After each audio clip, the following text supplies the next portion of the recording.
Italian perspective as sort of an honorary Italian.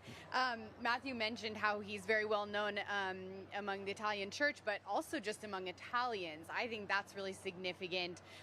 You'll see him make appearances in Rome at cultural events. For example, he's a very sought after speaker. So he is well known, I would say, among all Italians, not only those who are practicing their faith and paying attention to ecclesiastical affairs and discussions. Is that a name that you've heard also mentioned as part of this list of potentials? At 69 years old, he also fits that age range that some would be interested in. Yeah, absolutely. As far as Italians go, and I guess people that, cardinals that are serving in Italy, let's say, not only Italian by birth, probably his name is the top of the list besides Parolin. What would you add, Monsignor Landry? He's got the reputation for being one of the nicest guys in the church. Everybody likes him. He's super charming. He's friendly. He remembers names. He's super personal. As the president of the Italian Bishops' Conference, you have to basically keep the whole team together. So he does have this personality to be able to find common ground among his brothers. That's always an advantage. And he had experience as a pastor here in the city of Rome of one of the most vibrant parishes, Santa Maria in Trastevere. And so that's one of the reasons why people look to him. If you're saying you want to have pastoral experience, he's one that just doesn't have experiences good and bad. He has experiences that were quite thriving here across the generations, but particularly with the young and those who might not be considered pious, in bringing them to try to encounter God through sacred music, through sacred art, through literature, through good preaching. And so he's got those chops, and everybody, no matter whether they would agree with him on particular theological takes, etc., everybody gives him that credibility for sure. He was probably the most mentioned Italian prior to the death of the Holy Father. Since then, he hasn't been mentioned nearly as much. One of the reasons could be that while everybody else was staying here, he was traveling back and forth to Bologna to be able to sort of lead his archdiocese and solve some issues up there that he had to tackle. And so whether that will help him or hurt him among his brother cardinals is for them to determine. But now, Matthew, when it comes to canon law, Vatican affairs, I mean, he seems to tick some of the other boxes, missionary ability, communications ability, but not necessarily canon law, Vatican affairs. What do you see there? Well, as the Archbishop of one of the most prominent of the Italian archdioceses, he certainly had to deal with his fair share of canonical issues. But in terms of being like a formidable canonist, that certainly isn't his reputation. He's certainly more of a theologian than he would be a canon lawyer expert. Well, let's go to Column out in the square again. Well, now not even in the square. I think you've seen so many Starlinks. I really feel like Elon Musk is going to make an appearance here at some point just to promo the fact that that's what we're all using to try to make sure that we can communicate with the outside world, which is a little odd to encounter that over the pond, right? Yeah. But here we are. Column, tell us what you're seeing. Is there anyone there that that you can introduce to us from our faithful who are waiting for that chimney to have some smoke? And again, that very famous seagull. Yeah, this seagull, I want to get a photograph, a selfie with that seagull. I don't know if a seagull can give an autograph, but if it can, I'm going to order one of those because that seagull has been watched by people all over the world now. And I'm standing with Jacob Stein. He works for EWTN. In fact, when you see really cool things on the EWTN social media, Jacob is normally the man behind it. He's from Nebraska in the United States. Jacob, you've been looking at the stats on social media. How much interest is there in that chimney and what's about to happen and what it signifies? It's exciting. We on social media, we're trying to get the content out there as quickly as we can consume it ourselves. And the reaction is very positive, very loving. People are waiting. They're waiting with anticipation as we're all staring. People who aren't Catholic, people who are Catholic, we want to just see the smoke. Even for people who are not Catholic and people of other religions and no faith at all, do you think that they look at it and say, well, this is just the pageantry, the beauty, or do they have a sense that there's something deeper here? Are they getting that? Well, I think it's important. Social media has this way of attracting with beauty right away. Imagery, music, the beauty of the written word as well. And people are hungry for that. And so they see the beauty of the rites, the liturgies. We talked about this in our live shows today on EWTN. They see the beauty and they're attracted to it. And it can be that first sort of the hook people, yes, the hook, yeah. And hopefully we can, hopefully we're able, especially the interests of Pope Francis on the international level, hopefully the new Pope also kind of will be able to respond to the needs and the questions that people have as well. Jacob, you're fantastic, and in case there's any doubt about his credentials, they're all here. We'll talk to you in a moment. I see these wonderful ladies here. Now, they're backing away, but I'll back with them. How are you, my friend? Oh, we're so excited about being here. This is a historical moment. Where are you from? From Panama. From Panama? Yes. Oh, wow, that's a long way away. Yes, Did you come here for tourism, or are you here for this event? Actually, we went to Lourdes for a pilgrimage. Beautiful. And then it coincided that it just happened that the conclave was going to be here while we were here going on our way back. Isn't that the work of the Holy Spirit? It is. The Holy Spirit was your travel guide. Yes, your he tour was. operator. Totally. And how does it feel to be standing here? I know we've been here for quite a while, we're looking at that chimney, but what are you feeling inside? Oh, we're so excited that, we don't get tired, we don't mind. I mean, this is a historical moment, as I said, and a very emotional moment for us. Because of what it signifies, that a new leader of our faith. Exactly. And today we visited Pope Francis. Oh, the tomb. The tomb. How was that? It was fantastic because of the simplicity, the clean feeling of just the marble and his name. Franciscus in Latin. Franciscus in Latin, just his name, simple like he was. It was wonderful. Humility, the message of humility, that he is living to us an example, his life that the example that he wants to send to the new Pope and the Cardinals, that it's the beautiful. church should be simple. Well, you know what, ladies, thank you so much for talking to me. I know we didn't plan this, but I saw you smiling and you were radiating so much warmth and friendliness. I wanted to come over and say hi. And as I was chatting to you, I felt a little bit cross-eyed because I'm watching you, but I'm also watching the chimney like everyone else. So we will wait and see. And for the moment, our beautiful friends all the way from Panama coming here through Lourdes. Monsi, will hand it back to you. Thank you so much, Colin. Wow, what a beautiful, beautiful providential movement for them to be called, to be in Lourdes, and then to come here and be a part of this moment, which I know we all feel so privileged to be here. Let's continue on our path of the analysis of our wonderful electors who could potentially be the ones that get announced after we see smoke at some point over the next couple of days. God willing, not too many days. We'll be waiting in anticipation, and I know the Cardinals are going to want to go home too. We're watching the chimney now. That's exactly right. Well, one cardinal that really made a big debut in the United States with the National Eucharistic Congress is Cardinal Tagle, who was sent over as the envoy to represent the Holy Father and bring us into this moment of Eucharistic love. 60,000 people on their knees. You could hear a pin drop in that moment last summer. It was just incredible, and I do credit that and that move from the bishops for the revival that we're seeing around the country, and I would argue around the world. All of these young communities, especially this Easter, we saw reporting out of France and out of different countries in Europe and also in Africa, people coming into the church, being confirmed, being baptized in Belgium after the Holy Father's visit. It was just incredible to see. The pictures just speak for themselves. So Cardinal Tagle, he's known as someone who smiles a lot. He's kind of gone viral on social media. And Hannah, I don't know what you can tell us about what you've seen with the comments online and how young people react to him. Well, he was really popular during the Synod on Youth. I mean, he kind of was, I guess, just popular among the young people that were taking part in the Synod on youth and young people. And I know there was sort of a dance party at one point and maybe a dance video, if I recall correctly. So I just know my very first impressions of him, I ran into him by chance once in Rome when he had just arrived, and he was extremely cordial and kind. So he's definitely a popular person. Yes, and he's not American, but he is American educated, right, Matthew? Yes, he is. His doctorate in theology, sacred theology, is from the Catholic University of America.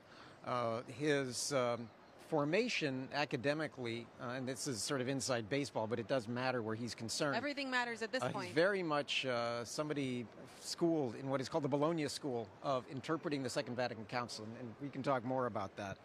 Basically, it is a school of thought that approaches the Second Vatican Council as more of a rupture from the past than continuity.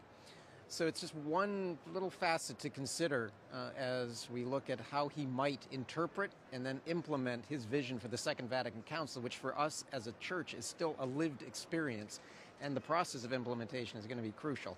He has long pastoral experience, having served in the Philippines as the Archbishop in particular of Manila, and then was brought here to become prefect for the dicastery now for evangelization. He ran into some difficulties, obviously, with the way the Caritas Internationalis unfolded because of some of the financial problems that it had. And then he found himself somewhat demoted, you might say, by Pope Francis to become pro-prefect for the dicastery for evangelization. But that wasn't his fault. Pope Francis, in his reorganization of the Roman Curia under the important document Predicate Evangelium, which reformed the whole of the Roman Curia, essentially Francis made himself prefect of the dicastery, which is his right. So from that standpoint, it's been a rough couple of years for Cardinal Tagle, and in some ways the hits just keep coming. His name really did surface almost immediately after Pope Francis's passing, but we haven't heard that much about him for about the last 10 days or so.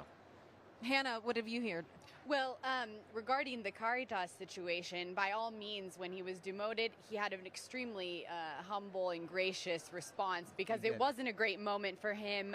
And at the beginning, there wasn't a lot of information either for us journalists about what was going on internally there. But he really took it for the team there. He did, yes. Yeah. And I think that's something that we have tried to look for. We talked about the situation in Canada and how the Holy Father came and really represented that mercy and love that is necessary. So taking one for the team is not necessarily a bad thing when you're looking for someone who can be a representative and a diplomat. He seems to check a couple of these boxes. Cardinal Tagle is one of the best preachers in the Catholic Church. He's had the reputation of being that good since at least 2005. He's got likewise the reputation of being a very poor administrator at Caritas Internationalis and in Manila, of not being particularly forthright, especially in prophetically calling the government of Duterte, which was sending out hit squads on people, that they needed to turn to other voices in order to condemn that. He did defend the church's teachings when it came to some of the teachings on sexuality, when the Filipino government was trying to push things contrary to human good. I have always enjoyed very much my time with Cardinal Tagle. The first time I met him, he pulled one of the greatest practical jokes I've ever suffered. And I'll just never forget him for that. He's a guy who is able to do those types of things. Sometimes you say that you just want to be around somebody who's infectiously joyful. That is Cardinal Tagle. If he were the face of the Catholic Church, the face would have a big smile. Sometimes he's criticized because when he preaches, he gets emotional and he often weeps. I don't really think that that's a problem when someone's preaching. It would be a problem if he were meeting against dictators that he's crying in their midst. Unfortunately, yesterday, sometimes when you're a front runner, various people who don't want you to win put out hit pieces on you. And in the Italian press, there was a hit piece on Cardinal Tagle yesterday accusing him through avatars or pseudonyms of gambling in Macau with 5 anonymous sources. I think we need to be ready for that type of potential disinformation. I wouldn't give much weight there at the 11th hour, but it does show that certain people were concerned that Tagle would be elected and didn't want that eventuality. We have to be as wise as serpents in the way that we digest that type of information, waiting for the other side, just out of justice. In much the same way that the rumor began about some health scare for Cardinal Parolin. That's right. Yeah, last week, that the Holy See press office simply absolutely just rejected out of hand. I mentioned Cardinal Parolin also because we talked about him as somebody who has a global profile. Well, in his role as prefect and then pro-prefect for evangelization, Cardinal Tagle is somebody who is extremely well known in the developing parts of the church, the younger parts of the church. So that relationship with all of those cardinals from places like Africa and Asia, he's obviously extremely already well known in Asia. Those could redound to his benefit when it comes to trying to decide who they would vote for in a conclave. What do you see as his experience of applying synodality? That's something that came up. There were quite a few conversations around that in the general congregation, and it's a place where I haven't really been able to put my finger on. He has a reputation of very much supporting Pope Francis's general line on synodality. He's never given a critical remark of that. Personally, he's a listener. He always wanted to involve, especially the poor, in the decisions that were being made when he was first a bishop in his native Imus in the Philippines. So I think if somebody were looking for a cardinal who would continue the synodal developments under the pontificate of Pope Francis, Cardinal Tagle would be somebody who would step on the gas pedal rather than slam the brakes. Now, Matthew, I think this is something that we've discussed in the past when we're thinking about the number of faithful around the world. It was quite remarkable to have the first ever Latin American pope, a pope that represented a block of faithful that is first, second, when you put them together in the world of the number of Catholics. Right. When you look at Asia and the Asian bloc, the number of faithful in the Philippines, what would that do in terms of bringing a light to a place where the faith is growing rather than falling apart? Yeah, it would have an enormous impact on the global church. If we thought that Pope Francis is a Latin American, but he was a Latin American from Argentina, he had close ties to Italy, this would be a pretty radical departure in papal history, certainly modern papal history. Mm-hmm. So I think it would also be a recognition of the remarkable growth of the church across Asia. And this is one of the fastest growing parts of the church in much the same way that Africa is. But Asia also brings with it such a diversity of experiences for the church. We have the persecutions in China. We have trying to deal with the multicultural realities of places like Malaysia, Indonesia, and Singapore. And then we have the Philippines, which is, 90% Catholic. It has 98 million Catholics, I think, by our analysis. For him to come from that environment to become the Holy Father, I think would have long ramifications for the continued growth of the church in that part of the world. And a place where the church is persecuted in some ways and has challenges that I think would resonate with other places in the world that others would categorize as developing, right? Yes. Yeah, I'd want to add to what Matthew was saying, that the Filipinos are the new Irish. The Filipinos are everywhere. It's the third most populous Catholic country, but because especially of the Filipino prowess in fishing, they're all over the world in that industry. And in the service industries, in the nursing profession, Filipinos are literally everywhere. And so if there were a Filipino pope, we would begin to notice just what type of leaven Filipino Catholics are all across the globe. When you're looking at the places in, for example, Scandinavia, that are growing in terms of the number of Catholics, a little part of that are the conversions of those who come from those countries, but the vast growth is coming because Filipinos have arrived and are really doing so many of the support industries there. And as a result, in all these places, there's a need for English masses in order to be able to serve the burgeoning, still, Filipino Catholic community. And so that would be a tremendous honor to this community, which is one of the most important in the church in 2025. I want to take this opportunity just to say hello to our family watching around the world, listening on radio, because I know so many of our viewers come from the church in the Philippines. And so just a very warm hello to all of you. So grateful that you're with us, that you pray with us, and that in this moment we are going to receive the news of the successor to the seat of Peter together as one. So thank you for being so faithful to us.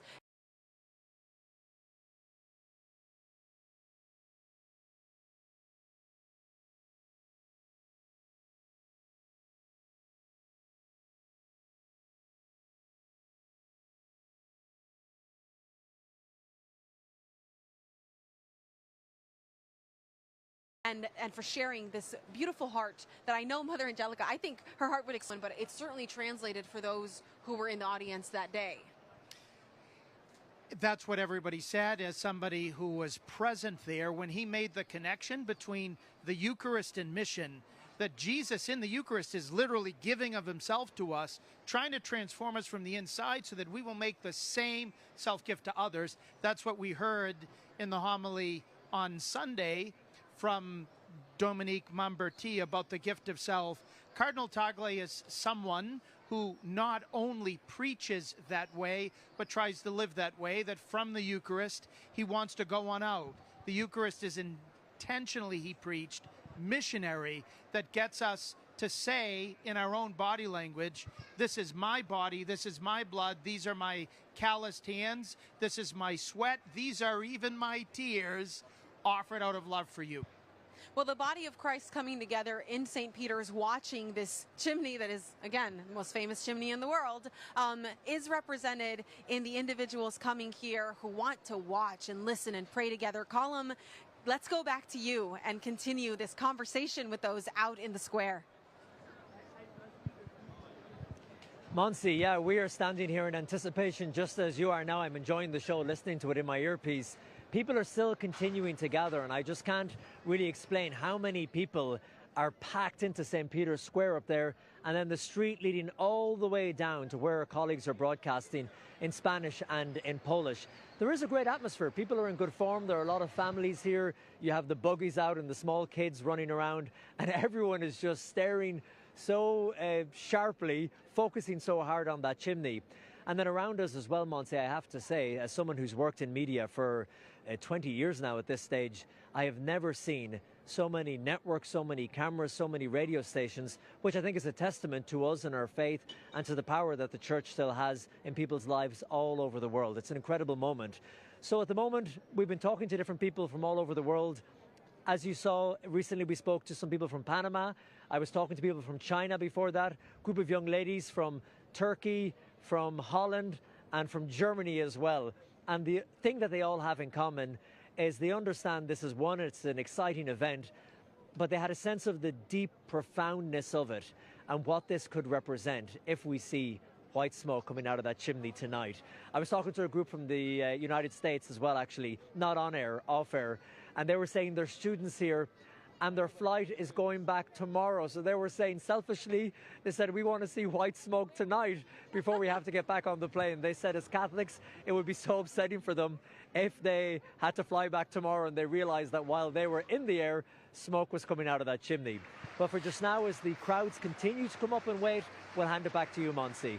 Thanks so much, Colum. Well, it is a little nerve-wracking here because we're watching the chimney, but at the same time, the crowd, if you can hear them clapping, they start to make these noises and they start to clap and woo-woo, and it makes you feel like you're missing something, so you nervously go back and look at the chimney. But I think that just shows why this is so important, and we're going to see this. If the ballots continue to burn black, which they might, you're going to see this over and over and over again, this anticipation continuing to heighten.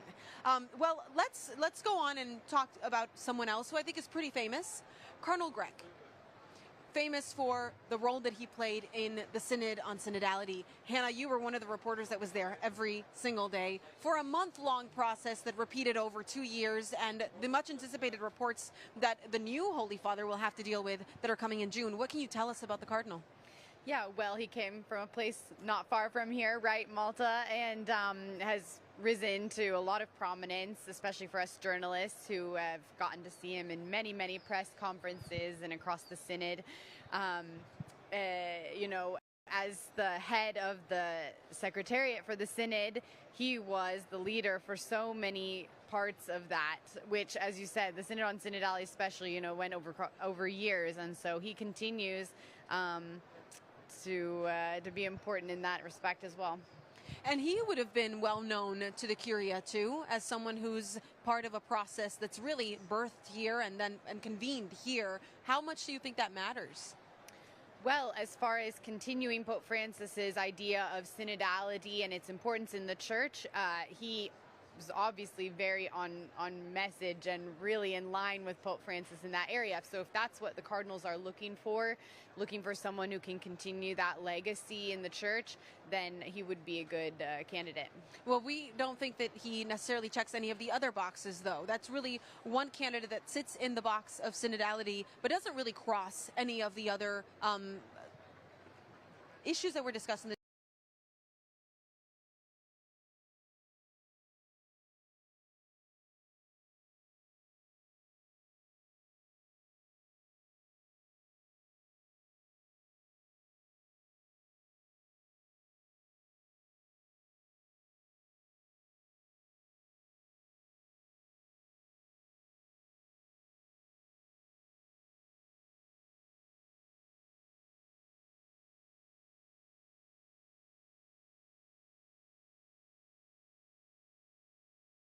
General congregations. Matthew, what's your experience thinking about and analyzing?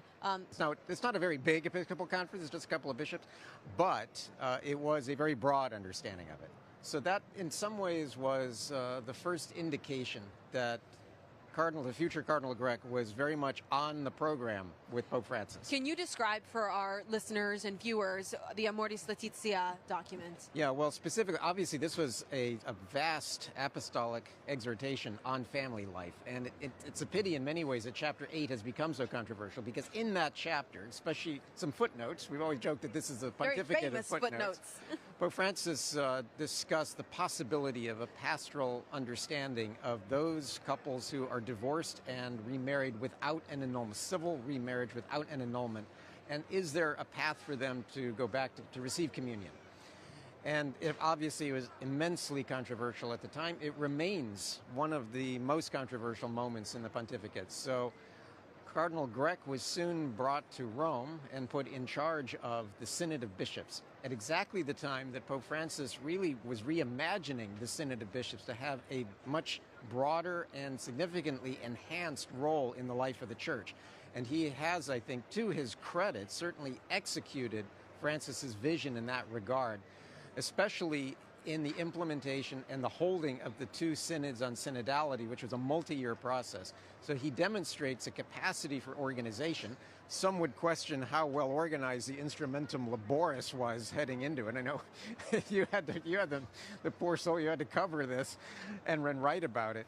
But then how the synod itself was conducted, there are obviously varying opinions on how successful he was in that. But as a presence who knows a lot of people and who is known by a lot of people, Cardinal Grech does check those boxes. Monsignor Landry, I'm really keenly aware of the fact that because of the events of the last couple of days and what we're waiting for right now, you have audience members, listeners, faithful, who don't really know what church teaching is around those who are civilly divorced, not annulled, or married in the church, divorced, etc. Can you clarify that, just in case there's someone who does come to church or doesn't feel welcome at church or longs for the Eucharist? There are multiple points of confusion that we can take on one at a time. First, just simply being divorced does not cut someone off for Holy Communion. If you were the cause of the divorce, a good confession might be in order. If you were the victim of a divorce, you have not lost the capacity to receive Holy Communion. There are many who are mistaken about that. For somebody who is in a state of divorce where his or her husband or wife is still alive, so still bound by the promises made to be married until death do they part, they would need to be free to marry somebody else in the church for them to continue to be able to receive Holy Communion. And so if they attempt, is the church's word, a civil remarriage without a declaration of nullity, they're making a very public act that's contrary to the teaching of the church, and they are, in those circumstances, still very much encouraged to come to Mass, still to pray, but they're no longer living the commitment that they made when they were sacramentally married. And we know as Catholics that the Mass is a spousal sacrament in which Jesus, the bridegroom of the church, gives himself to his bride, the church, and that would be contradicted by that second remarriage, which Jesus himself, not just his church, but Jesus says in the gospel is tantamount to adultery. So in those circumstances, they cannot come and receive Holy Communion, but they're still very much a beloved member of the church. They're invited to come. We pray for some type of resolution. And the church always encourages in those circumstances not to be afraid to seek an annulment, because that church tribunal may determine that something necessary for a valid marriage was missing. Maybe there wasn't an openness to children. Maybe there was some type of major psychological block that was there. Who knows? The church pastorally wants to accompany everybody in these circumstances, but sometimes the individuals need to be courageous enough to trust in the Lord and give that a shot. About 90% of those couples in the United States that look into the validity of their first marriage get an outcome in which the church sees that something essential for marriage was missing. And then when they receive that declaration of nullity, they can approach their pastor, prepare for marriage, and then marry in the church and be restored to full communion. I have had the chance as a pastor of 2 parishes to accompany over 100 people on that journey. And it's so beautiful after somebody has faithfully persevered in the faith without receiving Holy Communion after 10, 12, sometimes 30 years to be able to receive Jesus anew. It's so much more powerful for them even than their first Holy Communion. It's beautiful. It's beautiful to watch. For me personally, it was beautiful to experience the embrace of the church after that moment. And for a lot of people, they wonder, is it expensive? Oh, it takes too long. How did annulments change under this last pontificate? So Pope Francis simplified the whole processes for an annulment, and he emphasized that annulment should be free. Now, in the United States, I know that not every diocese has gotten that memo. Somehow the tribunal staff has got to be paid, and I've been scandalized, to be blunt, by some dioceses and archdioceses who charge money for annulments, sometimes $750 and then others. It's not thousands of dollars. I've seen that in other countries in the world, but Pope Francis once wanted very much to say that the church is there to help you. We're not trying to make money to pay for overhead or things like that, and that was his emphasis. The second is he created a new process, which was a very brief process when the church is able to see right off the bat that something essential was obviously missing. And in circumstances like that, rather than the typical year-and-a-half process, which is average in the church for this investigation, it could be done within a few months much more clearly. Many others could receive what we call a form case annulment, not to get too much into the weeds, but if a Catholic marries outside the church without the bishop's permission, that marriage is invalid from the start. It is not a situation in which Jesus Christ is joining us to somebody else. And so for somebody who was engaged in that and suffered divorce thereafter, all you'd need to do is produce some documents, baptismal certificates, marriage certificates, final divorce decrees, etc., and a little bit of paperwork, and then the church can declare summarily that there was an annulment, that marriage was null from the beginning, and then the person would be free to marry someplace else. Well, I hope that any bishops listening do take that to heart, knowing that sometimes the obstacles which are temporal really shouldn't be obstacles for what someone is trying to do in embracing church teaching and really receiving the greatest thing in the world, which is Jesus Christ in the Eucharist. Colum is ready and wants to share a little bit more with us about what he's hearing and what he's personally feeling too, and then we'll go back to our discussion on Cardinal Grech. Colum, what are you seeing? Monsignor, I'm after bumping into a gentleman here, but he's scooting. He's on a scooter. Yes. It's difficult to scoot in this crowd.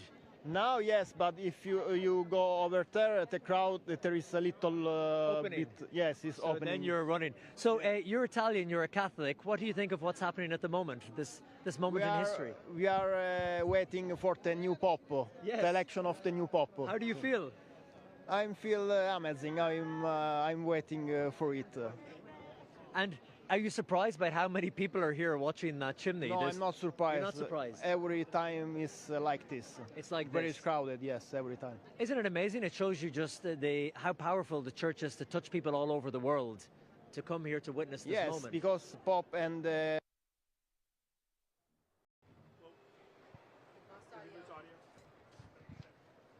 Well, I think we lost audio, like we were saying. There is tough connectivity issues. There's so many people here. Again, Well, I blame the also, too, Starlinks. because of the security, the dampening That's of the true. security across this entire area as part of the security for the conclave. The reality is, many of us up here, for example, We don't on have cell set- connection. Yeah, we cannot talk Exactly. to our families right now. Well, as long as we can connect with all of you, but that security, I mean, It's it's real. going to be rough couple of days for people who wander into this part of the world. And I have the feeling that probably by the end of the night, Cullum will be in the Piazza Navona talking to With some gelato, I With some hope. gelato. Some really, really good gelato. Well, I mean, our discussion on Cardinal Grech, I think, led us into a beautiful teaching moment, a catechetical moment, especially, again, I have a heart for this. I think it's really important for people to know that the church loves them and wants to embrace them, and that there are opportunities for them to encounter their priest. If you don't get a good answer there, go to your bishop. He should be receiving you with open arms. So, back to Cardinal Grech. Yes. When we think about him and what was discussed, the idea of synodality, sure, but someone who can run Vatican affairs, someone who can be the face of the church to evangelize and communicate the church with the world. This 69-year-old cardinal, do I have his age right? I believe so. Does he check those boxes? He was a very successful parish priest and bishop of the smaller island in Malta. So there are two islands in Malta, the main island, and then Gozo. I think. Gozo Yes. is the second island. Malta is an incredibly Catholic place. There are gorgeous churches everywhere. The people are faithful, including to daily mass in high numbers. And so it's a circumstance that somewhat makes it easier for parish priests and bishops when there are so many faithful practicing.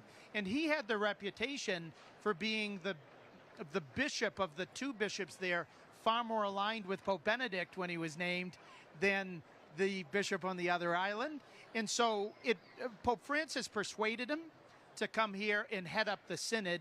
And most of the people who knew him as the Bishop of Gozo were a little bit surprised with some of the positions he's taken since he's come here, because he had a reputation of being far more conservative than his being progressive here as the head of the synod. And so he has a good pastoral reputation from his past as a pastor and a bishop in Gozo.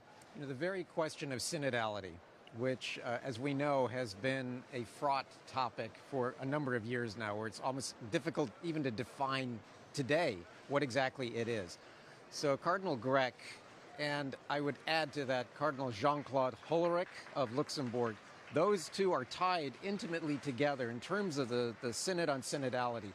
He is essentially the face of the Synod on Synodality now that Pope Francis is no longer with us. That is a source of encouragement for some in the college, but for others who have been concerned with the direction of the Synod, but also how it's going to be implemented, I think that could prove something of a deficit for him. Hannah, what can you tell us about Cardinal Hollerich and the way that he could be providing some support for Cardinal Grech, even just a little bit of background on him in general, just in case our audience doesn't know him very well?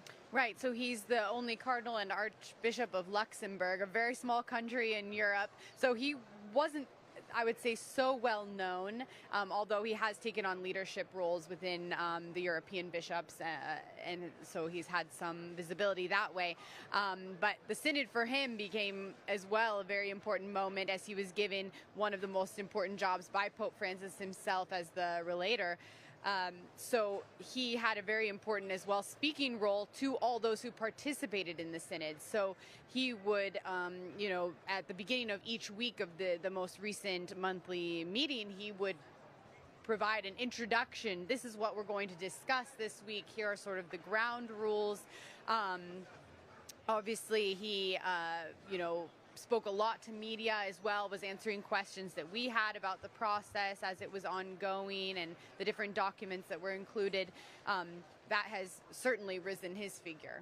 Well, what else can we add then about when you have a backer and what that looks like? To have Cardinal Hollerich kind of creating relationships and maybe making introductions that individuals that he encountered with the Synod. We know that Bishop Barron was explaining that he encountered 60 or so cardinals through that process. Might that be helpful to Cardinal Grech? Exactly. So the Synod brought together cardinals from all over the world in these two different synods. Now, it was largely the same group for each year, but that is a very interesting group because it was fairly diverse. You know, Pope Francis himself added a number of significant cardinals to that.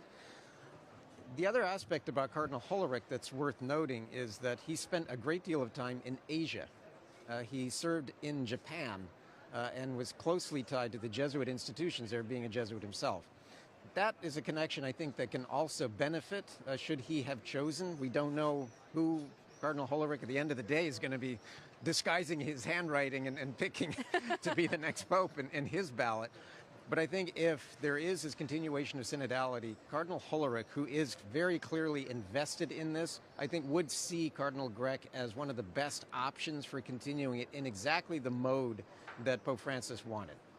And that's not necessarily something that we've seen expressed as a desire in these general congregations. We heard a lot of a desire for continuity of all three pontificates, but Cardinal Czerny, in an interview that I think was quite popular in the Italian press and then in global press, saying we want a successor to the seat of Peter, not necessarily a successor to Pope Francis. Right, Monsignor Landry? That's the way it always has to be. As a factual matter, he will be the successor of Francis and all the popes all the way back to Peter. There's been this transmission of the keys, apostolic succession, tracing all the way back to the upper room, tracing all the way back to Caesarea Philippi when Jesus promised those keys to Peter. What I think's important to talk about with Cardinal Grech with regard to the 62 cardinals who were members of the Synod is not every one of those cardinals was an enthusiastic supporter of the Synod. And so even though they were all there and got to know him, many were resistant to some of what was going on in the Synod, and for that reason, Cardinal Grech might be among the most unpopular figures. Well, we'll see. I think we won't know. We will. And whatever it is that someone tells us, hopefully won't get them excommunicated, since we know that's the penalty for talking about the conclave and the goings-on within it, even in the general congregations. Well, let's talk about another candidate that's less well-known, but that has come up quite a few times in these conversations, and that's Cardinal Lopez Romero. Although we can say his name in Spanish, he's not necessarily from Spain. Talk to us about him, Matthew. Well, that's right. So he is in his 70s. He is a cardinal from Catalan, so he has that Spanish connection. He's a Salesian. Mm-hmm. He has served in South America, so he has the direct connection with Latin America. And then he was sent, of all places, to Rabat, in Morocco, to serve, and has really established himself as somebody who, in much the same way that Cardinal Jean-Marc Aveline in Marseille, is somebody who spans almost the whole of the Mediterranean. So that includes Spain, it includes, of course, North Africa, down into sub-Saharan Africa, but a little less than one would think. And then, of course, into Southern Europe, into France and into Italy. So that area, that geographical area, would likely be one of the bases for his support, especially his connections to Latin America in his time there. So he does check that box of ethnicity, diversity, and understanding different cultures, bringing to the table an understanding of the East as well, which we know was discussed many, many times. The Eastern churches wanting representation, but also as a bit of a passion project that Pope Francis brought forward, and we saw it certainly reflected in his funeral. What would you add, Monsignor Landry? Well, he brings the experience of 3 different continents, his serving for 20 years as a missionary in Paraguay, and then going back and heading the Salesians in Honduras. The Latin Americans know they're not going to get another Latin American.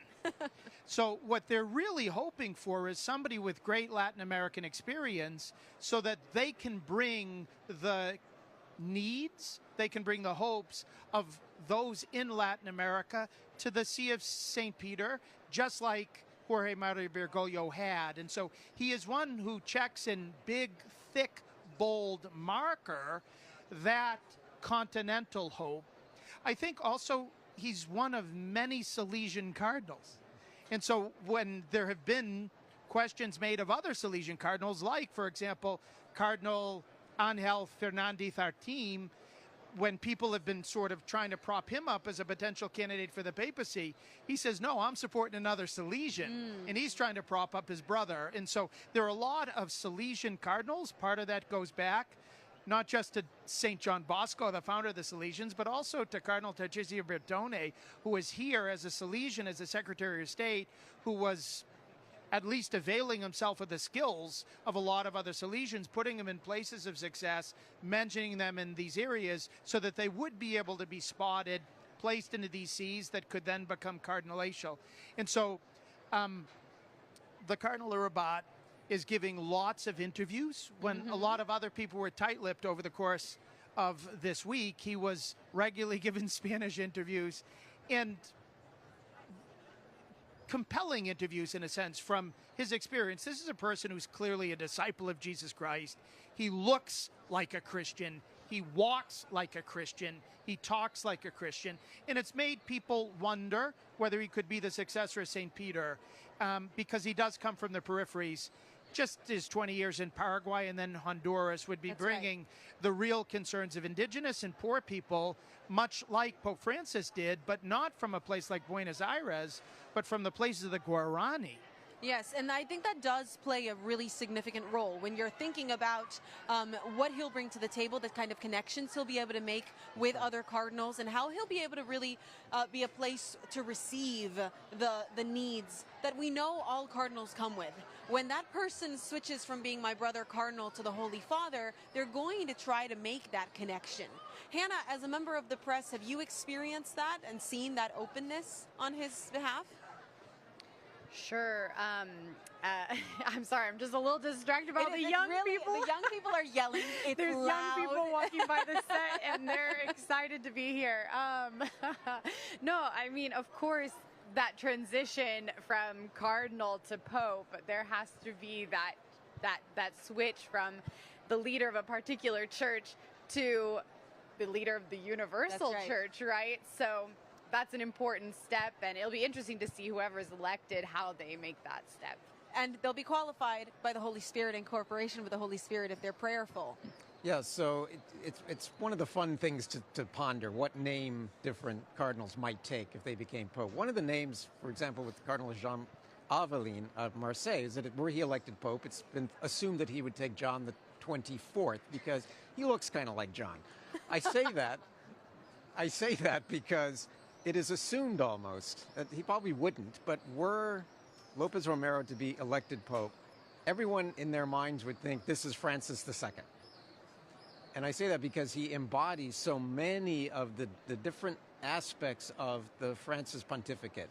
The focus on the Mediterranean, the focus on migration. He has dealt with that himself. He is in the Mediterranean, so he's very familiar with the crisis at Lampedusa, for example. When Pope Francis made his first trip, it was to the island of Lampedusa where thousands of migrants have died trying to reach. He is somebody who is also very much concerned with the environment, with climate change. He's Laudato Si. He is also somebody who sees the importance of synodality. He has spoken very favorably of it.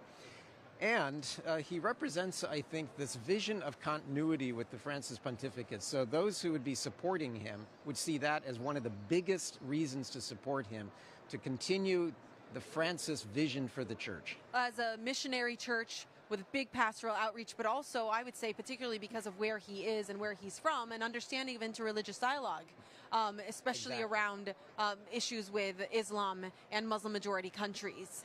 He has spoken publicly that Pope Francis appointed him as a cardinal for interreligious dialogue, and that Pope Francis appointed many cardinals precisely to be able to have that existential conversation.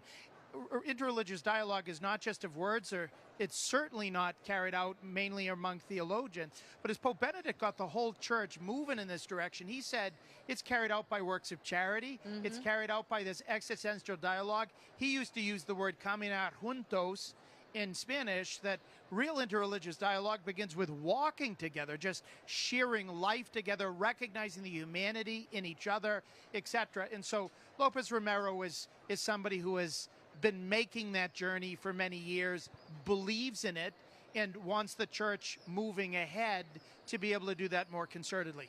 Well, he's also a cardinal with a beard, and we'll have a conversation about bearded cardinals in a second. we're all sitting here waiting. It's now been over 2 hours, which in my mind gives enough time for a lengthy exhortation. 133, I'm doing the math in my head on how long it takes for them to deliver their ballot and then for the scrutineers to come in and do their job. So hopefully we're getting close. But don't forget the revisers. The revisers, right. We check it and then we check it again. And we still haven't confirmed whether we're having an infirmari take part or not, which I'm sure we'll be able to maybe suss out. Maybe Hannah can figure that out for us. We didn't see any of the Cardinals needing assistance today, which I thought was... That's right. Yeah. In the procession or in professing their oath. So that's very true. Thank you so much, Dr. Bunsen. But let's go out to column and see if this anticipation has, a couple of people kind of just feeling that. But before we do that, I think it is important for us to reflect on the spirituality of these men with a little bit of a different angle. Cardinal Grech, and I would say because of the issue of synodality and the listening, would have carried on that spirit of interreligious dialogue as you were mentioning it, that was so important to Pope Francis, but made some people uncomfortable. How secure do people have to be in their faith, and how clear do they have to be in communicating it in order to be able to engage in this interreligious dialogue? I spent 15 years of my life defending religious freedom, but very clearly understanding that that isn't about where the faiths come together, but really about where the faiths differ and strengthening each other in those differences rather than trying to find places that water down our religious beliefs. So we need to make a very important distinction about what faith is. Faith is first and foremost a trust in someone on the basis of which you trust in what that person has said and done. So for us as Catholics, we trust in Jesus Christ, and therefore, because of that trust, we believe in the resurrection, as he said in his conversation with Martha and Mary after Lazarus' death. Because we trust in Jesus, we believe in what he says about the Eucharist, as happened in Capernaum. When a Catholic has that type of trust in Jesus, the person might not be the smartest potential theologian in carrying on conversations about God 1 versus 3, which is a common conversation that Catholics would have, for example, with Muslims. But if somebody really deeply believes in Jesus, then they can have the dialogue of charity, they can have the dialogue of friendship, they can just give witness to the massive impact his own friendship with Christ or her own friendship makes in life, which is one of the most powerful ways to share the faith. If somebody likewise knows the content of the faith, like a Dr. Matthew Bunsen, then you're able to have conversations that are far more theological and start to poke holes. For example, again, if we're continuing the conversation about Muslims, about how the Quran was put together, about the lack of real scrutiny for some of the things that are in there, about the internal contradiction that you'll find there. But you don't have to know the Christian faith well enough to engage in that type of conversation. I remember the joke of the stubborn Irishman having a conversation in a bar, and he's getting basically killed in forensic debating points. But at the end, he just slams down his pint and he says, "You may have all the arguments, but you're still wrong." Because he knew Jesus, who has risen from the dead and accompanies him in life, and eventually he'll discover, if he works at it, the types of arguments that would be the proper retort. And personal conviction really does matter. That really is the best communicator of the faith, which is one of the reasons why you want that personal witness and fire, that consuming fire, to be shared. And you want the person leading the church to have that inside of them so that they can preach and engage others in this way. Interreligious dialogue then becomes a little tricky when you're trying to figure out who's who among these candidates. It does very much. And someone like Lopez Romero was a big supporter, as we all have been saying, of Pope Francis, in particular in the area of interreligious dialogue as it pertains to one of the other side projects. It was still a major project, the idea of fraternity. When you read Pope Francis's encyclical Fratelli Tutti, aside from it being extremely long, it really was trying to frame the question of finding an idea of fraternity for the globe that moved almost beyond typical theological categories that can become a hindrance to interreligious dialogue.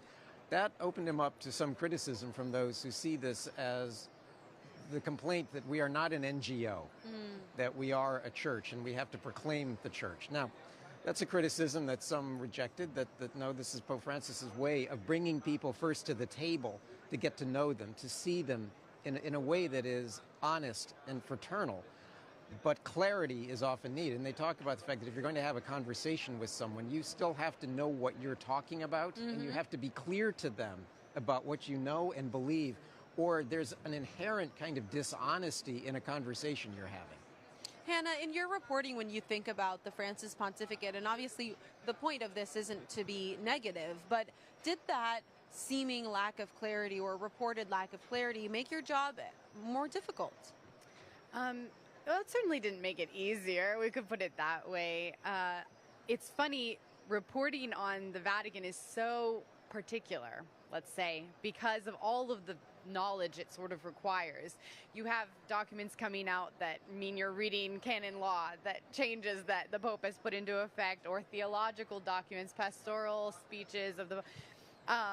So I will say it's been interesting and fun in a way too, to get to like learn from those things, and we reach out to experts as well, of course, to help us. For sure, interpreting Francis sometimes was difficult, so we relied obviously on experts to help us and our own knowledge of him and everything he's said before, but that was one challenge that we've had.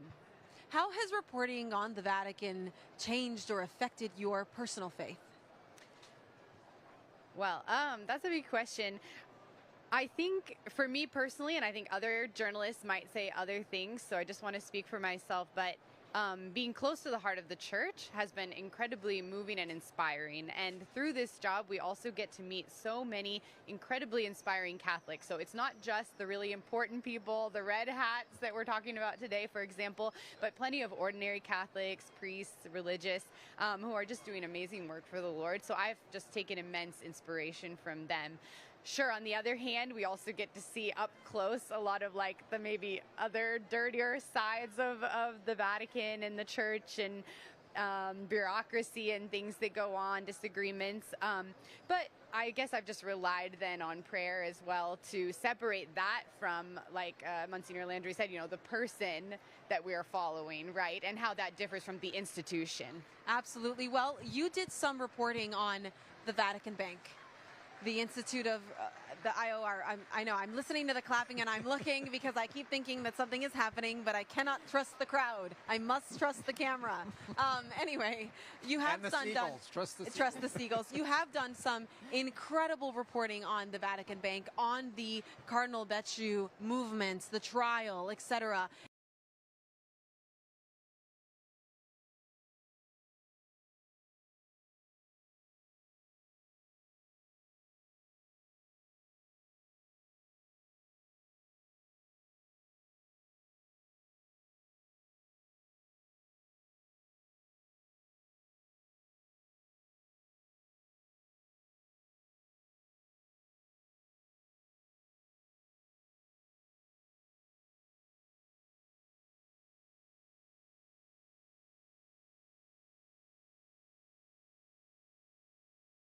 And at the beginning of this, it sort of came to light in the first in the Italian press, and began to and said, like, this is not okay, and here's what's happening about it. So it's been interesting in the years that followed. Pope Francis himself sort of, we say, rehabilitated the cardinal. I think it was Pope Francis's, you know, extremely characteristic mercy that he wanted to show towards everyone, that he would still be willing to dialogue. And I think he had a dinner one Holy Thursday with the Cardinal Becciu. The Cardinal did try to say now in the lead up that, no, I can still participate in the election. But then as the next days went on, we saw that, no, it was very clear that that initial decision by Pope Francis that he would lose those rights and privileges was still standing. And so that's how we stayed with 133 instead of 134. Well, let's talk about another potential candidate that also isn't as well known. We know Lopez Romero isn't someone that everyone has been hearing about in the press. There's Cardinal Arborelius. Yes. I don't know how we're going to have that as a pope. Obviously, he changes his name, but that's going to be, it's like Bergoglio, right? Everyone's going to spell it wrong. Yes, Anders Arborelius, I think he's 68, who is the Bishop of Stockholm, Sweden. But when I think of Cardinal Arborelius, I think of the fact that in some ways he is not just the cardinal in Sweden, but he is sort of the cardinal for all of Scandinavia. Yeah. Because obviously the Catholic Church is tiny in that part of the world, but he is somebody who looms very large in the church there.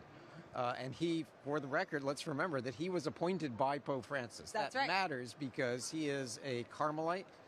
He is one of the experts. He is deeply respected for his spirituality. He has done quite a few things for EWTN over the years as an expert, as a Carmelite, and he brings that brilliant spiritual perspective. He is also a convert. He converted to Catholicism in 1968. And so he brings that perspective as well. And as the Bishop of Stockholm, he is somebody who is witnessing a kind of transformation of culture in Sweden. The problems and challenges of migration, both positively and negatively. Positively in the sense that the demographic changes are significant, but that means that the Catholic population is increasing, especially people migrating from Eastern Europe. Then there are the demographic shifts that are happening, the rise of a Muslim community there that some argue is somewhat destabilizing culturally for the Swedes. He has to reconcile that. He has to deal with that on a regular basis. I think one of the handicaps he has is that he is not that well known outside of Europe. But those who know him have an abiding respect for him. And I think they could look to him as a potential compromise candidate in a deadlock conclave. One of the things that he's had to deal with significantly, especially being the primary voice in that area of the world, are the issues of life. Abortion, contraception, euthanasia, which is so prevalent in that area of the world, and he has been an important voice there. How much would you say that matters in these discussions? It wasn't necessarily something that came up as a feature in the general congregations, but it did come up in a way, and kind of some people alluded to it as that being part of the discussion on the continuity of the teachings of the importance of the body and life, etc. I would doubt that any one of the 133 electors is not pro-life. With regard to the articulation of some of the church's teachings in sexuality, in the church, including in the College of Cardinals, you'll see the vast majority will treat all the teachings of the church as part of the good news. There'll be a few who are ashamed of the gospel, a few who will treat it as bad news. He is one who's had tremendous experience in Scandinavia, not just believing, but articulating the church's truth in these areas as part of that liberating reality that Christ has given to us so that we can be truly free to love according to the truth. And so he'd bring that to the papacy, not quite as much as a 58-year-old cardinal from Krakow did in 1978, but he's had to defend and advance the church's teachings in some areas that are occasionally unpopular, especially with secularists in a secular society. And he's done so because of the integrity of his life, that he is someone who is taken seriously because it's not just words for him. His conversion happened from Lutheranism because he read St. Therese and her little way, and her discovery of her own vocation to be love in the heart of the church captivated him. And he recognized that that was the truth. And he made the heroic step in order to become a Catholic. That, number one, for him is super important. Second is, he really takes the new evangelization seriously. And so in the church, when we talk about sharing our faith, we talk about it in three contexts. The first is what I'm in charge of for the Church in the United States of America through the Pontifical Mission Society, is what we call mission to the nations. What Jesus talked about. There are 5.5 billion people out of the 8 billion alive who don't know Jesus Christ and don't know a believer in Jesus Christ. That's part of our assignment. But then second, there are many Christians who have given up the practice of the faith. They're baptized and fled. That's the new evangelization, the reproposal of the joy of the gospel to these folks. He's an expert in that, and he's a practitioner. And the third is, how do you form people better to know and live their faith, those who are practicing, who have never left? That's what John Paul II called the pastoral care of the faithful. He likewise, for the small church in Stockholm, has been superb there too, as our friend, the narcissist seagull comes back into the picture.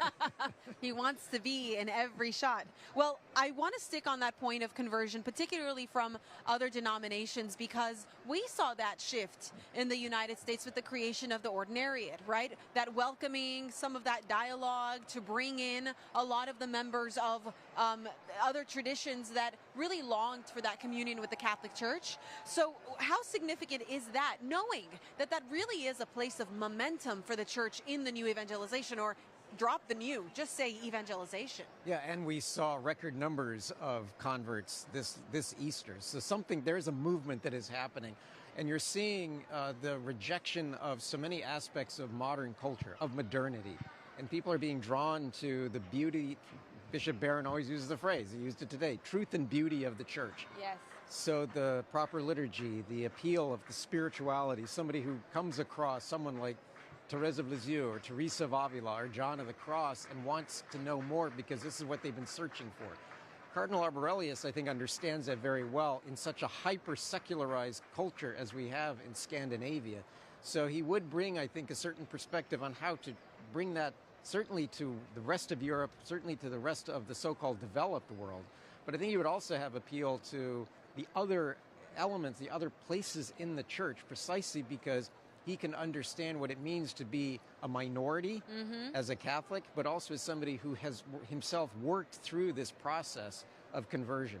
One other note about Cardinal Arborelius is that in the wake of the German synodal path, he's been one of those bishops who has really led the charge, arguing against the lack of clarity and the real dangers that the German synodal way poses to the rest of the church. So coming as a voice out of the north, I think he has certainly left his mark among many faithful Catholics as a beacon of hope. From that pastoral perspective, I think it's quite obvious that someone who has experienced a coming into the church in his mature age, right? Not as a child, someone who has chosen the faith will be able to communicate it in a very different way. And so will be dear to some people in a way that he wouldn't be dear, or the Pope wouldn't be dear to someone who's a cradle Catholic, or again, in a different way. We talk about these communities that some of the cardinals come from, the Salesians, Carmelites, that Elijah spirituality. How do those allegiances or those places of belonging in the church affect a conclave? Well, if you're a Jesuit, you've got lots of Jesuits there. You've got a couple Dominicans. You have many Salesians. As far as I know, he's the only Carmelite. That's right. But there are many who have been impacted by the Carmelites. I mentioned St. Therese Lisieux. Half the cardinals have fallen in love with St. Therese over the course of their following their vocation. She taught them how to receive God's love and how to reciprocate that love. And so people are going to be able to relate to him that way. St. John Paul II was, of course, a diocesan priest. But spiritually, he was a Carmelite. He had written his doctorate on St. John of the Cross, and he always considered himself as one possessing a Carmelite soul. And so you'll find his biography would have lots of traction with a lot of the other cardinals, and they're going to look to a Carmelite expert, really as a teacher of the interior cartography. How do we advance into the interior castle that Jesus is trying to make within us? The Carmelites have been the great doctors of that, and I think everybody would be looking to a Pope Arborelius, if he were to emerge, as someone who would be able to lead the whole church in prayer, which is one of the most important characteristics of the successor of Peter. And something that has been mentioned so many times in the general congregations, and that is really a point of unity for the cardinals. They want someone who prays. That's right. You also mentioned, and I think you've raised a topic that has not been much discussed, covered in the ramp up to this conclave, and that is the presence of religious orders and congregations. There are approximately about 30 plus cardinals in this conclave who belong to different communities, from the Jesuits to the Salesians to the Franciscans, different branches of the Franciscans, the Dominicans. Here we have a Carmelite. One of the questions that is asked is, after having a Jesuit Pope, is there going to be a return That's right. To not having one, or is the door open now for potential members of these different communities? We talked about Piero Battista Pizzaballa. He's a Franciscan. Angel Fernandez Artim. He's a Salesian. So is it now quite possible? Now, in the history of the church, we've had quite a few Franciscans. We had only one Jesuit. We've had Dominicans. That's an interesting question, I think, that no one really has pondered, and I mean, we'll get the answer to it. But Pope Francis certainly appointed quite a few members from these communities, in part because I think his own lived experience as a Jesuit opened him to the potential advantages to the church of having that perspective. And understanding how to live faith in community. Yes, and so he thinks that we can all learn from the way that those in religious orders live the evangelical counsels, that all of us, in one way or the other, in the middle of the world, are supposed to unite ourselves to Jesus in his poverty, in his chastity, in his obedience. But I would also say that with regard to Pope Francis, he intentionally left the diocesan seminary. He didn't originally enter as a Jesuit postulant novice, and he was turned off because a faculty member in his diocesan seminary basically said, "You're really smart, Jorge, so think clearly, but speak obtusely." In other words, don't let anybody know what you really think. And this young Argentine just said, that's not coming from above.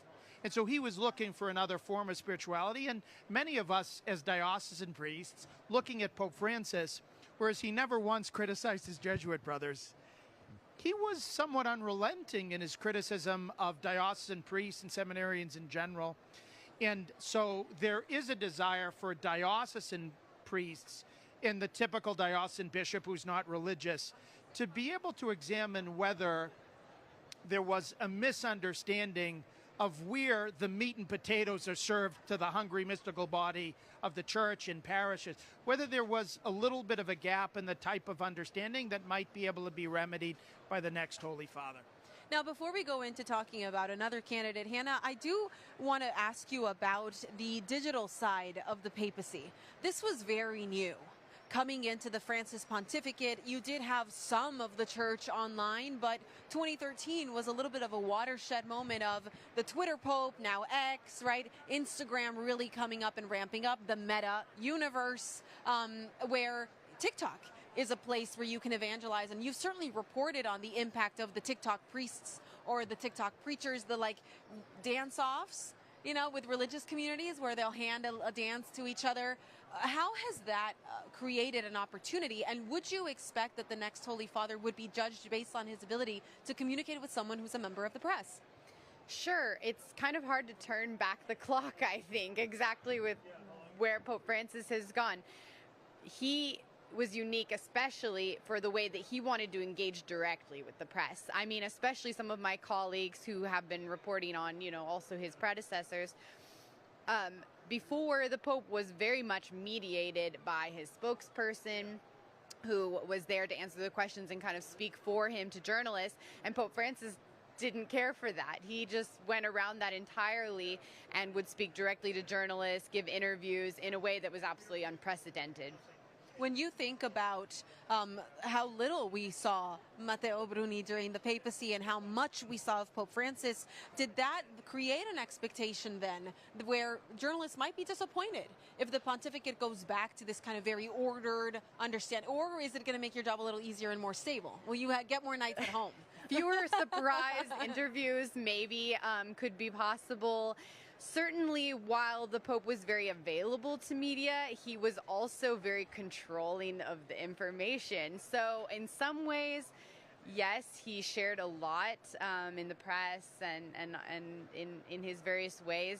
And in other ways, there were a lot of questions that sometimes journalists had that were hard to get answers or hard to get clarity towards. Even when the Pope himself would say something that would be like, what does he mean there? Let's ask Matteo Bruni if we can have some understanding, like, what did the Pope mean when he said these words? Did he mean this, he mean that?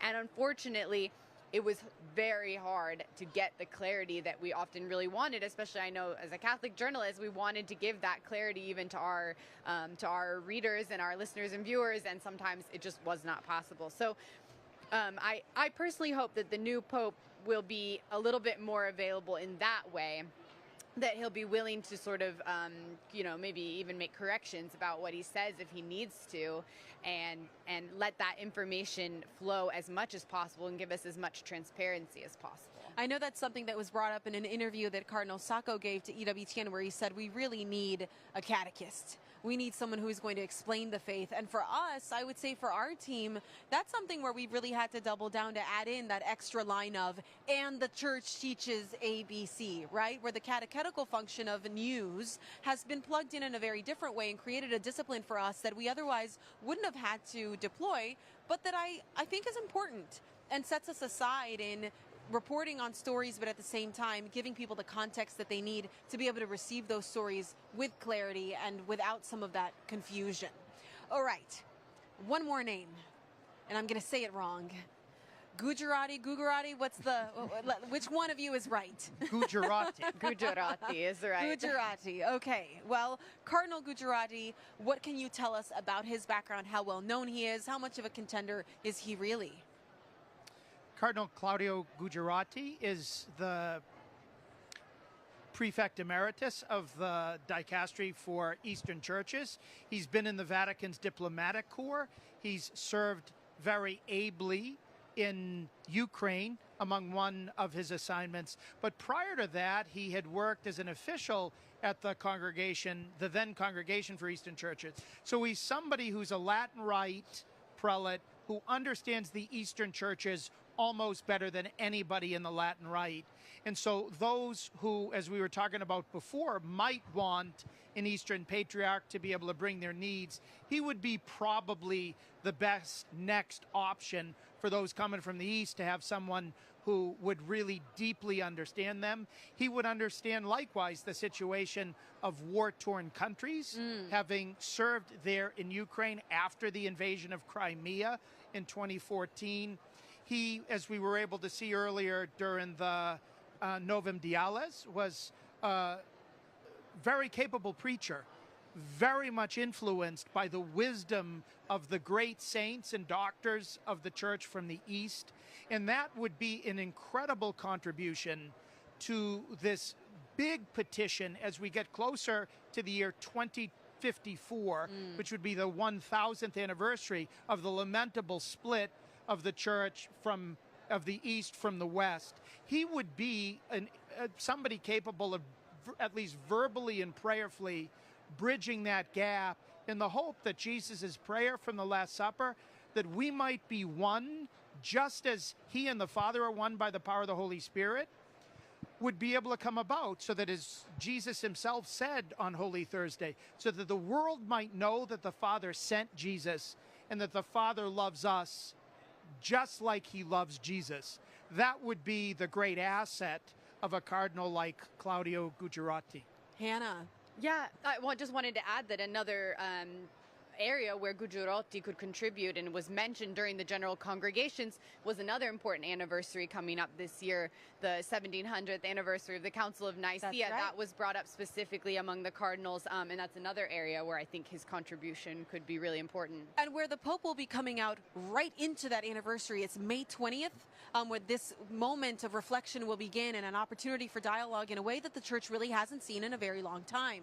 So it is significant, and also sharing Easter. When you think about what we shared, that coming together, I always think of the children who can, with their friends, celebrate one Easter rather than, oh, that week's your turn and now it's my turn next week, and I guess we'll have two, gatherings at home, and we'll go to yours and then we'll go to mine. I mean, that must be challenging, and there must be kind of a desire for relief where the Church can come back together and have that unity. Yeah, absolutely. And if we're looking at boxes to tick, he ticks several of them. The first, of course, is canon law. He has considerable experience in the area of canon law, especially as a Vatican diplomat. But he is also somebody who has an understanding of voices in the church that aren't often heard. For example, the 23 churches of the Eastern Catholic churches. They have certainly been a big priority in the life of the church since the Second Vatican Council. Not that they weren't before, but this is the voices that want to be heard, have been heard more, certainly under the pontificate of John Paul II, into Benedict, and now with Pope Francis. This was something that he was very concerned about, being deeply interested in Eastern spirituality himself. So those voices would be heard. Cardinal Gujarati would potentially also bring an awareness, as Monsignor was saying, of problems and crises and wars in the world. Oh, yes. As somebody who's been on the front lines of Vatican diplomacy and trying to solve them. So where some of the areas that some would wonder, limited pastoral experience, and he is, whether one likes it or not, he is very much a creature, so to speak, of the Secretariat of State and the Roman Curia. If there's a decision that they have confidence in an official who has worked in the Roman Curia, he'll meet all of your criteria. But those who would perhaps want a more pastoral vision of somebody who's been a residential bishop or archbishop, that would be something they would look at.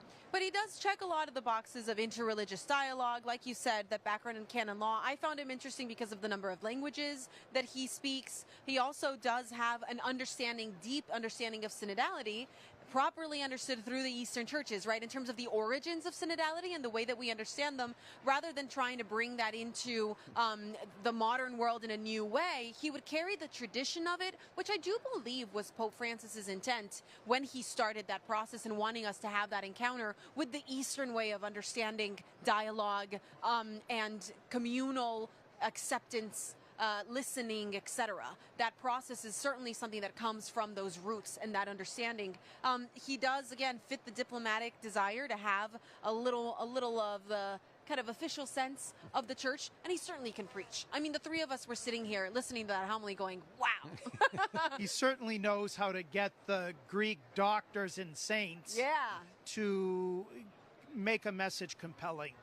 And that knowledge of where you find those types of fonts and being able to put them in one place. He showed a master class on consulting the great saints of a tradition that most Latin Rite priests and bishops and even the cardinals listening wouldn't have been aware of. He checks the box of the Roman Curia. That's right. And he also checks that box of that continuity.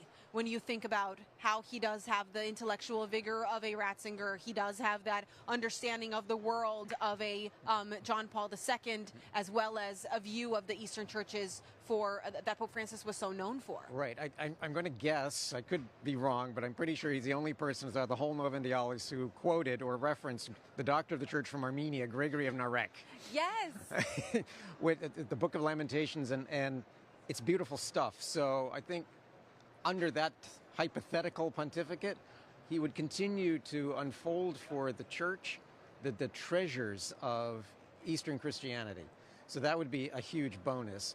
The one problem that I think he has is that name recognition isn't there. And so the ability to heighten your profile, especially in the situation of the Novum Dialis, I think, to put it in these terms, I think many cardinals who saw his homily were very interested in what he had to say. I think they were very impressed. But is that enough, for example, to get you traction among cardinals where they're actually seriously contemplating you as supreme? Oh, here we go, black smoke. There it is. It looks black. Oh, we've lost the feed, and oh, here it is again. There it is, my friends, my family, EWTN family. We've got black smoke. After a long time. It is 9 o'clock here in Rome. People in the square started lining up at 6 o'clock. They've been here for 3 hours. You can hear the crowd screaming. There was some clapping from, I think, exhaustion that it's finally come. And we know we can start to guess just how long this process is going to take. It's the first Fumata.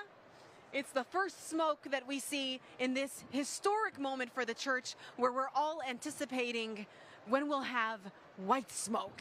As much as Italians were waiting for this moment to see smoke, I think they're waiting for their cena even more. And there are a lot of people hungry. 9 o'clock is a little later than the typical late Roman eating time. And I'm guessing there are about 133 cardinals who have that same sentiment. Absolutely. Take a look at that crowd. I mean, it's just incredible. People are very quickly leaving. I think it is because they're very hungry. But there was a moment right before we saw the smoke where all of the screens in the square went down. The anger, I thought we were going to have a revolt. There was anger here. Immediately I was like, wait, I'm so glad that we're up high, because people might go storming in anger because they cannot see the chimney and the famous seagull, which in a very smart way was not there when the smoke came out. Now, one thing too is that this is a good demonstration. 133 ballots plus all the notes. That's a lot of smoke. That's a lot of smoke. There will be no question when the day that we get white smoke, because if you're burning that many ballots, it'll be obvious. I sure hope so. I don't want to get that wrong. No, they also, and we should say, have a canister that augments the darkness of the smoke. That was an innovation in 2013.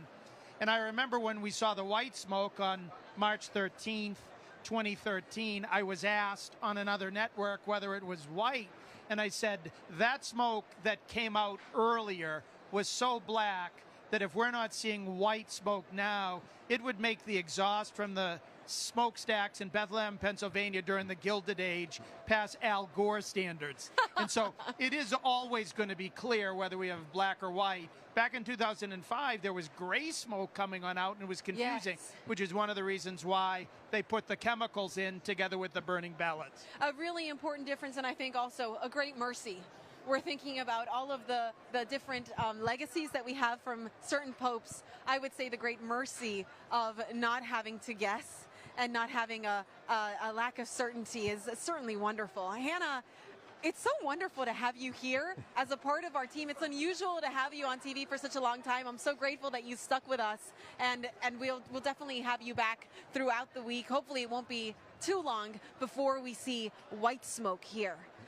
Everyone else is picking up, and I think we're all hungry too. So family, we're so grateful that you're here with us, that you're praying with us. We'll be back again tomorrow morning, because this is like rinse and repeat. There are the possibility for 4 ballots tomorrow, 2 moments of smoke, either at noon or in the afternoon around 6 p.m.-ish, hopefully. A little, not as late, but it all depends. We don't know how long it's going to be, but just for precision, in the first ballot, it's always going to take a little longer in each of the 2 sessions, because they'll be saying some words every time they put it in the receptacle. And so my guess is people would want to be tuning in with us at 11 o'clock our time, 5 o'clock on the East Coast, and then probably about 12:15, 12:30. But we'll start to get a rhythm tomorrow, which will be standard. And the best thing to do, go on EWTN social media. We are everywhere you are. Of course, we're on radio, etc., but we want you to know exactly when this moment happens so that you can rejoice, as we will rejoice when we introduce you to the successor of the seat of Peter. Thank you so much for joining us. God bless you.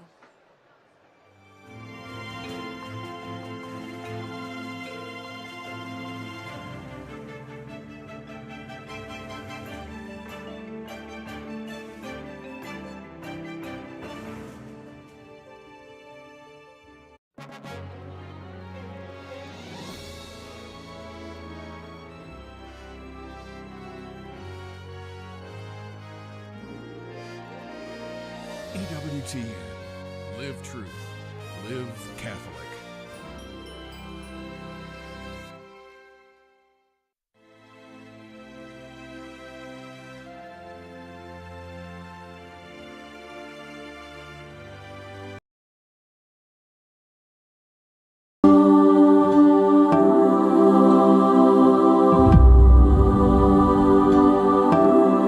Mamayang gabi, oras dito sa Pilipinas, sisimula ng Papal Conclave sa Vatican City na maghahalal ng bagong Santo Papa. At para sa update tungkol dyan, live mula sa Rome, Italy, makakausap natin si Connie Season. Connie? Yes, Rafi. At ilang oras na nga lang ay magsisimula na itong Papal Conclave dito sa Rome, Italy at Vatican City na siyang, of course, aatendan ng 133 cardinal electors. At sa ating mga nakalap na impormasyon, nabanggit mo nga na dito sa oras na Roma, mamayang hapon ay magkakaroon ng procession ang mga cardinal electors mula sa Casa Santa Marta papunta ng Sistine Chapel kung saan sila magkakaroon ng botohan. At sinasabi nga rin natin na tapos na yung kahapon, yung 12 o ikalabing dalawa na congregation o pagpupulong ng mga kardinal para lalo pa nilang magkaroon ng pagkakataon na makilala